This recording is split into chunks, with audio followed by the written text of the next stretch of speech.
The night my brother celebrated 30 years as a doctor, Portland was doing what Portland does best. A slow, gray rain that turned the city into something you find inside a snow globe that someone forgot to shake. I remember sitting in the passenger seat while my wife drove, watching the streetlights blur into long orange smears on the windshield, and thinking that I should have made up an excuse. A headache. A shift change. Anything. I'd had 3 weeks to think of something, and I hadn't, and now we were 6 blocks from the restaurant and it was too late. "You're quiet," my wife said. "I'm always quiet. You're quieter than that." I looked at her. She was watching the road, both hands on the wheel, her dark hair pulled back the way she wore it when she meant to be somewhere on time. She'd gotten home late from a business trip the night before, and still managed to look more put together than I felt. I'd been a nurse for 9 years. I was used to long hours, and I was used to being tired. What I wasn't used to, what I never quite got used to, was this particular kind of tired. The kind that came from knowing exactly what the next 4 hours were going to feel like. "My brother will say something," I said. "He usually does. It'll be worse tonight. It's his night. He'll have an audience." She didn't say anything for a moment. She changed lanes smoothly, and the wipers swept the rain away and came back. "Let him," she said finally. "Let him say whatever he wants to say." I didn't ask her what she meant by that. I thought I understood.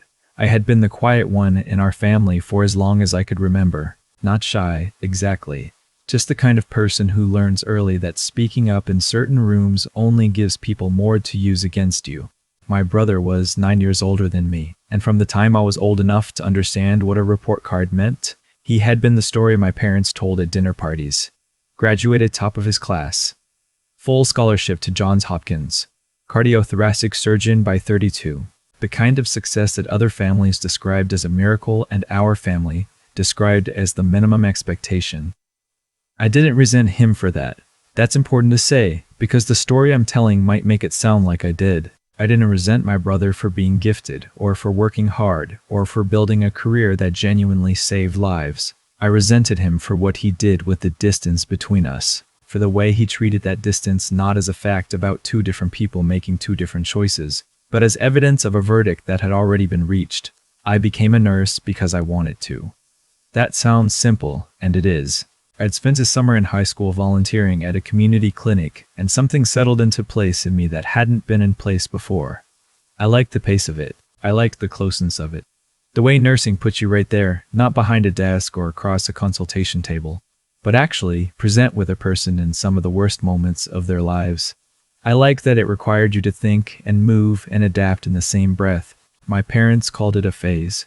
My brother called it, once, at a Thanksgiving dinner when I was 22 and he'd had 2 glasses of wine, a waste of your potential. I became a nurse anyway.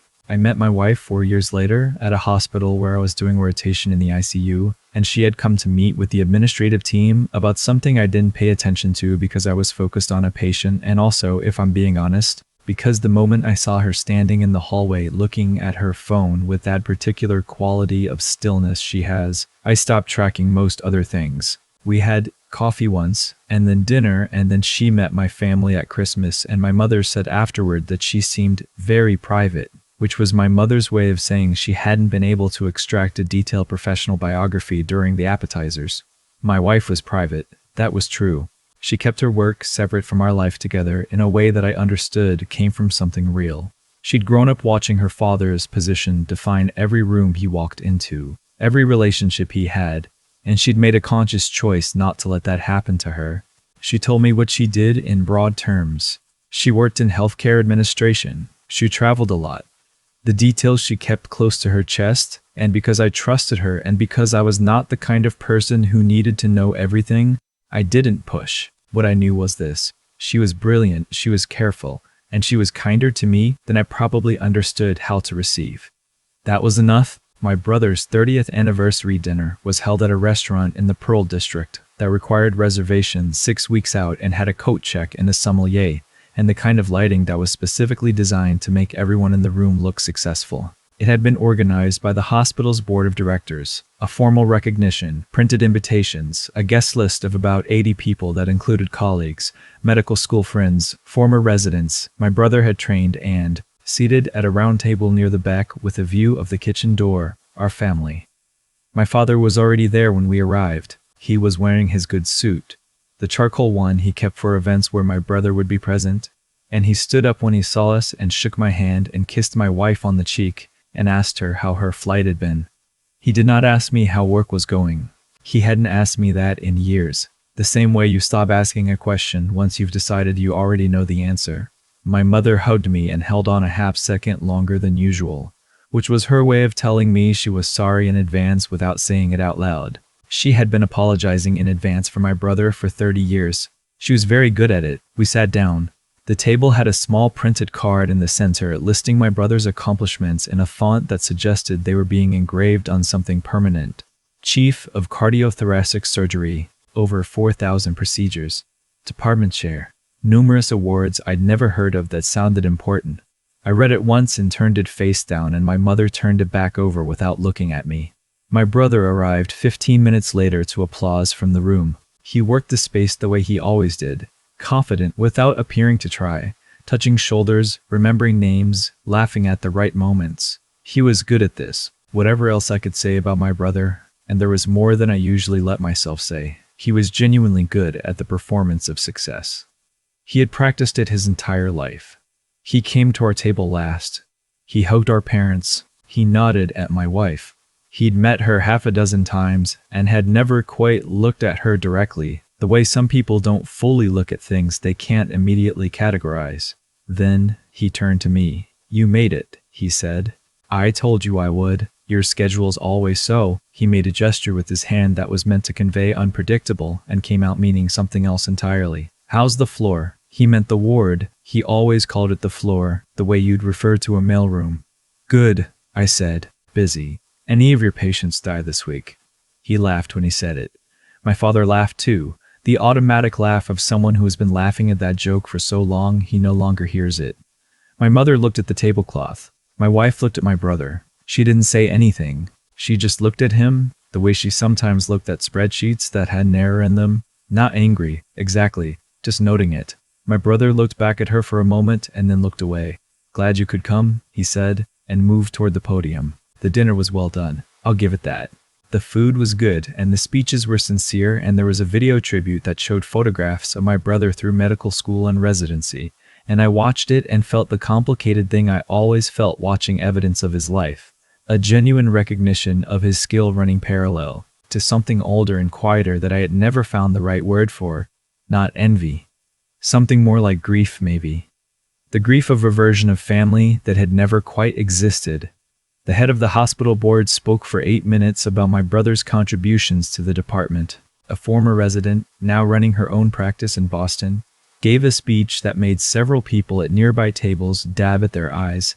My brother accepted a crystal award shaped like a heart and held it up, and the room applauded, and the photographer from the hospital's communications team moved around the edges capturing it all. Then my brother stepped back to the microphone and said he wanted to say a few personal words. "I wouldn't be standing here without my family," he began. This was the part I had been dreading, not because I didn't believe he meant it, but because I knew what came next when my brother talked about family in front of an audience. There was always a next. He talked about our parents first. He talked about our father's sacrifices, our mother's steadiness, the way they had shaped his commitment to excellence. People nodded. Our parents held hands across the table, which they almost never did. Then he said, "I also want to acknowledge my younger brother who is here tonight." He looked at me. I looked back at him. He chose a different path, my brother said, and the way he said chose had a particular weight to it. The kind of weight that meant the choice was being held up not as a valid alternative, but as a demonstration of something. He works as a nurse at St. Agatha's. It's a good job, he added. Someone has to do it. A few people at nearby tables smiled politely at that, not laughing. They were too sophisticated for that, but smiling, the way you smile at something small and harmless. My father nodded slowly. My mother's hands were in her lap. The heat in my face was immediate and familiar, and I knew that if I opened my mouth right now, the words would not be the right ones. 9 years of nights. 9 years of holding a hand when the surgeon had already left the room. 9 years of being the one who was actually there when something went wrong and the attending was 3 floors up. Someone has to do it. As though the work I did was a category of necessity rather than a practice, a calling. a thing I had spent years becoming better at because I believed it mattered. I put my napkin on the table. I wasn't leaving. I want to be clear about that. I wasn't going to give him the satisfaction of watching me walk out of the room. But I needed a moment of not performing equanimity, and setting the napkin down was the only version of that I could manage. I'm proud of what I do, I said. My voice was level. My brother paused at the microphone. The nearby tables went quiet. I didn't ask you, he started. I know you didn't, I said. I'm saying it anyway. I'm proud of what I do. I'm good at it. And the patients I take care of don't experience what I do as someone has to do it. They experience it as the difference between feeling alone and not being alone. That's not a small thing. The room was quiet. My brother looked at me with an expression I'd seen before. The expression of someone recalibrating how much of a scene this was going to become. My father was very still. The photographer lowered his camera slightly. My brother smiled. It was the smile he used when he decided to absorb something and redirect it. That's great, man, he said, with the warmth of someone granting permission. Really? That's great. And then he turned back to the room and continued with his prepared remarks, and the moment folded back into the evening like it hadn't happened, and I felt the particular defeat of having said exactly the right thing at exactly the wrong time, in front of exactly the wrong audience. My wife touched my hand under the table. She didn't squeeze it. She just rested her fingers on mine. I looked at her, and she was watching my brother at the podium, and her expression was one I recognized from our kitchen table on Sunday mornings, when she was reading something that required a decision. She was thinking. The speeches ended. Dessert was served. The room broke into smaller conversations, and the decibel level rose, and my brother moved through the space again, gracious and magnetic, accepting congratulations. He stopped at our table once more. Good speech, my father said. Thanks, Dad. He looked at me briefly. No hard feelings, right? It was a joke. It wasn't funny, I said. He tilted his head slightly, the way he did when he was deciding whether to continue something or let it drop. Before he could decide, the board chairman approached to introduce my brother to someone, and he was pulled away. My wife set down her dessert fork. She stood up. I thought she was going to the restroom. She had the focused, quiet quality she had when she was going somewhere specific, and I assumed it was the exit or the coat check. But she walked toward the podium instead. She picked up the small portable microphone that the MC had left on the stand, and she tapped it twice, and the feedback sound cut through the room and the conversations fell quiet. I apologize for the interruption, my wife said. Her voice was perfectly calm. My name is Caroline Marsh. Most of you don't know me because I prefer it that way, and because my husband and I keep our professional lives separate, a choice I valued and that I'm about to temporarily set aside. She had the room completely. 80 people were looking at her. I'm the incoming CEO of Mercer Health Systems, she said. We completed the acquisition of Northwest Regional Medical Group 14 days ago. That acquisition includes this hospital. I heard someone at a nearby table exhale. I heard the board chairman say something very quietly to the man beside him. I want to be clear that I'm not here tonight in any official capacity, my wife continued. I'm here as a spouse, but I've been sitting at that table for the last 2 hours listening to a talented surgeon imply that his brother's career is a footnote, and I find I'm not able to leave without saying one thing. She turned slightly and looked at my brother. Nurses are not support staff. They are not background. They are not the people who do things that others don't want to do. In every piece of outcome research my team has reviewed over the past 3 years, nursing quality is the single most consistent predictor of patient survival and patient experience, not surgical skill, not physician-to-patient ratios, nursing. The people who are there for every hour that a surgeon is not. She set the microphone back on the stand. Congratulations on 30 years, she said to my brother. It is a genuine achievement. I mean that. I hope the next chapter is equally successful. She walked back to the table and sat down and picked up her fork and took a bite of the dessert she hadn't finished. I looked at her. You knew, I said. When you said let him, you knew. I didn't plan that, she said quietly. I just got tired of watching your face. The room had not fully resumed. People were talking in the particular way people talk when something has happened that they're still processing, lower, faster, with more glancing. The board chairman had moved to a corner with 2 other men, and they were in close conversation. My brother stood near the bar with a drink in his hand, and he was looking at my wife with an expression I had never seen on his face before. It was not anger, exactly. It was something older than anger. It was the expression of someone who has just understood something that changes the shape of a room they thought they knew. My father found his way to our table about 10 minutes later. He sat down across from my wife, and he looked at her for a long moment, and he said, "I didn't know." "I know you didn't," she said, "about the acquisition, about any of it. We kept it quiet. It was still in board review until recently." My father was quiet for a moment. He had built his own career in finance, and whatever else he had failed to see clearly over the years, he understood organizational weight. He understood what it meant when the incoming CEO of your son's hospital system was someone you had been politely ignoring at holiday dinners. "I owe your husband an apology," he said. My wife looked at him. "That's between you and him." My father turned to me. It was not easy for him. I could see it was not easy for him. And I did not make it easier because it hadn't been easy for him. And I did not make it easier because it hadn't been easy for me either. Not for a long time. "I didn't see you clearly," he said. "I was looking for a particular thing and I missed what was actually there. That was wrong of me." I didn't say it's fine, because it wasn't fine, and we had reached the age in our relationship where pretending otherwise only delayed things. I said, "I know you believe that. I hope you remember it when it isn't being demonstrated to you by someone's title." He flinched. He nodded. My brother never came back to the table that night. I found out later, through a colleague who worked in hospital administration and who texted me 3 days after the dinner, that there had been several conversations between my brother and the Mercer Health System's transition team in the weeks that followed. The kind of conversations that determined reporting structures in departmental leadership and, ultimately, whether certain existing arrangements would continue under new ownership. My wife did not tell me the details of those conversations, and I did not ask, because that was her professional life and we had an understanding. What I know is that my brother called me on a Thursday afternoon, about 6 weeks after the dinner, and asked if I wanted to get coffee. We sat in a place near the hospital where I worked. A small corner cafe with bad lighting and very good coffee. And my brother was different in a way I didn't fully have language for at first.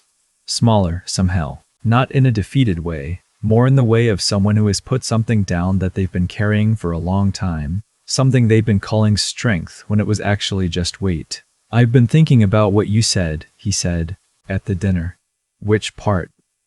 "That your patients don't experience what you do as someone has to do it." He wrapped his hands around the coffee cup. "I had a patient last month. 67-year-old woman, post-bypass, complicated recovery. I did everything right technically, textbook. But 3 days in, she started declining in ways that didn't match the charts. And it was her night nurse, a travel nurse, 2 years out of school, who caught it. She sat with the patient for an hour and a half, and she listened to her, and she figured out that the patient was terrified and had stopped eating because she was convinced the surgery hadn't worked, and that anxiety was driving a cortisol response that was affecting her recovery." He paused. "She called me at 2 a.m, he said. "The nurse. She explained what she thought was happening and what she thought we should do, and she was right about all of it. The patient recovered. She went home on schedule. I didn't say anything. I was listening. I went back through my records." My brother said, "I started tracking it. How many times a nurse call at 2 a.m. had changed an outcome? How many times the thing that saved someone wasn't what happened in the OR, but what happened in the 48 hours after?" He looked at me. "It's not a small thing." "No," I said. "It's not. I've said things to you over the years, you have, that were wrong. Not just impolitic. Wrong. I was using your career as a measurement of mine, and that was arrogant and it was unfair to you, and I'm sorry." He meant it. I could tell he meant it in the same way I could tell my father had meant it. Not because the apology was performed perfectly, but because it was imperfect in the right ways. It was the apology of someone who had actually sat with something and changed, not someone who was managing optics. "I accept that," I said. We sat in the bad lighting for a while and drank our coffee and talked about other things.